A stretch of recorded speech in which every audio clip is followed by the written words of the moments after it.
There's one Wu-Tang. There's only one Wu-Tang. Nothing else is even close. You guys were so different than every other band that ever existed. Crazy. It was a giant group of you. Yeah, man. And everybody was a killer. Fucking mob, man. It's a crazy band, man. Like, no one is, if you think about it, there's been a lot of hip-hop duos. There's been a lot of producers and MCs. There's been a lot of people that get together in, like, small groups. But there's only one Wu-Tang. There's only one group of 9 assassins. I tell niggas that all the time. Like, it's kind of crazy. You ain't gonna get another one of these. It's crazy that it worked. Yeah. Because it's so hard to keep all those alphas together. It really is crazy. To make it work, the most illest shit. Some shit that I never would have thought would ever exist. It was able to exist because we tried it, but it wasn't normal. It wasn't normal. Well, it wasn't normal. You tried it, but it was just, it almost seems like it was just instinct. Like, it's not like a business strategy that anybody would ever come up with. Right. 9 dudes? Nah. And 9 of the realest dudes? Like the rawest, realest dudes? Yeah. And it worked? Yeah, and it worked. And it worked? I tell people all the time, it was like when RZA, you know, he came with this whole philosophy of wanting to do it, it was like hitting a lotto for him. Like, he didn't know what to expect. It was more a reputation thing for us. It was like, yo, I want to do this. And, you know, he came to the block and he talked to some real dudes that was really, had other shit planned in their life.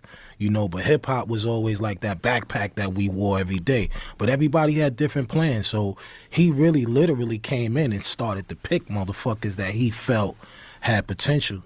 So it's like the mob. It's like, you know, Lucky Luciano, prime example. You know, he knew that motherfuckers had potential, right? He knew dudes had potential in any way. He's from a different part, he's from a different part, he's from a different part. But yo, what we could do right here is we could make money. So put your fucking feelings down, or whatever the case may be, and let's talk about some money. Yeah. And that right there, kind of like, yo, you start shaking hands across the table. Yo, I know you didn't really fuck with me like that, yo. I never had anything against you like that, though. But it was just something that he felt like at the end of the day, let me try this shit. Well, RZA's a genius. And it's amazing that he was able to coordinate that.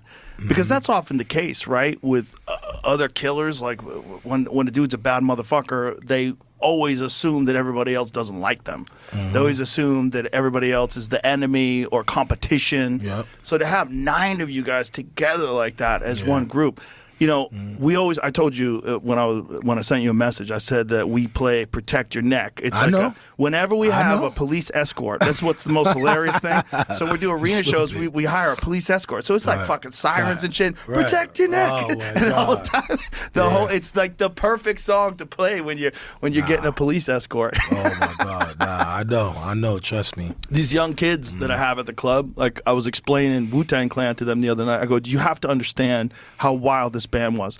I go, when Old Dirty Bastard was in Rikers, they went to Rikers and performed in Rikers. You remember that? Yes! How the fuck you remember that? I told everybody. I was like, do you know how crazy that is? You're talking about like the biggest rap band in the fucking world, and they're performing in a penitentiary to one of the members who's one of the biggest fucking hip-hop stars in the world who's in jail. He's in jail, and then you guys go into the crowd.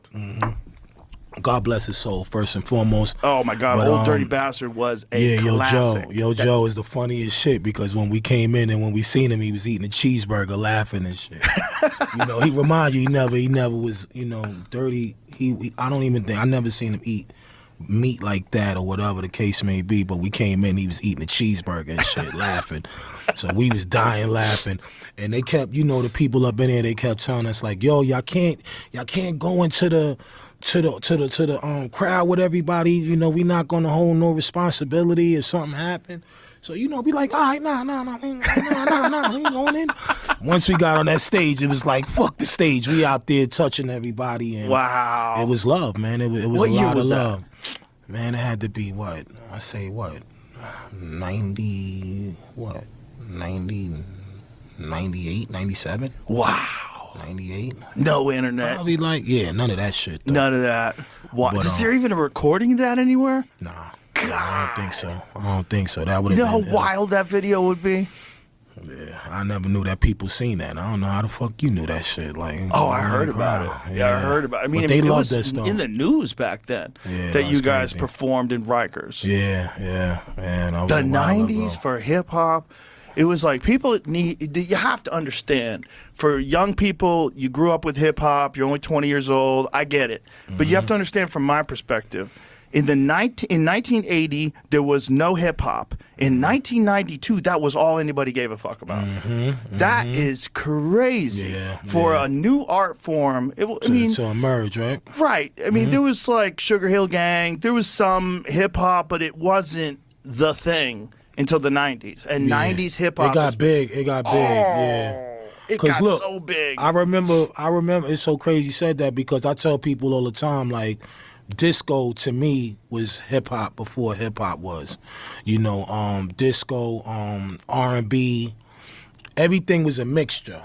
It was a mixture. So really, when hip hop came, like you said, it came like maybe I'm gonna say 80s, 85. It had to be 84 because I was in junior 85. High school. Yeah, we was young boys, right?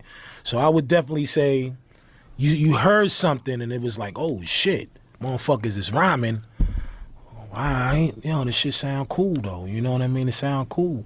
But really, it was a way to bring people together, that was going through different shit in their life.